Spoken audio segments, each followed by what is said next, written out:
रामकृष्ण हरी. सध्या आपण आहोत अलंकापुरीमध्ये, अर्थातच मयुरी पार्क सेलू या ठिकाणी.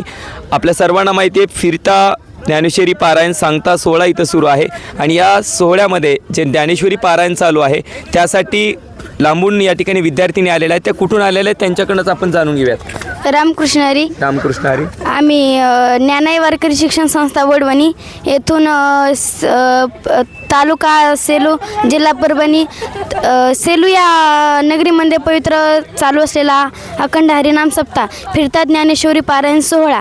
आणि आम्हाला असं वाटतं की आम्ही ज्ञानेश्वरी पारायण करतो आणि असं वाटतं की आम्ही आळंदीमध्ये आहोत की काय, असं मन प्रसंग झाल्यासारखं वाटतं. इथले वातावरण खूप छान आहे, एकदम मस्त वातावरण आहे. आणि 7 दिवसामध्ये 750 पदार्थ खाण्यासाठी आहेत. आणि पुन्हा टाळकरीसुद्धा 750 आहेत.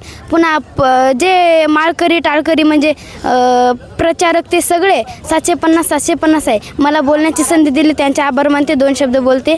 रामकृष्ण हरी. आपल्या सर्वांना माहिती आहे तर हे आहेत ज्ञानाई वारकरी शिक्षण संस्था वडवणी, तालुका बीड, तालुका माजलगाव ना, तालुका वडवणी, जिल्हा बीड. इथून ह्या विद्यार्थिनी आलेल्या आहेत. खरंच त्यांचं कौतुक की 7 दिवस पारायणाची संधी त्यांना भेटते आणि हे जे सर्व भक्तिमय वातावरण पाहून त्यांच्या चेहऱ्यावरती तुम्हाला हास्य दिसतंय. आणि रात्रीचे 11 वाजलेत आणि आत्ता त्यांनी महाप्रसादाचा लाभ घेतलाय.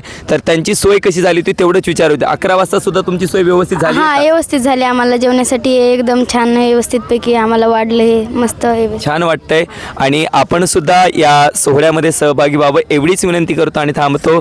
रामकृष्ण हरी.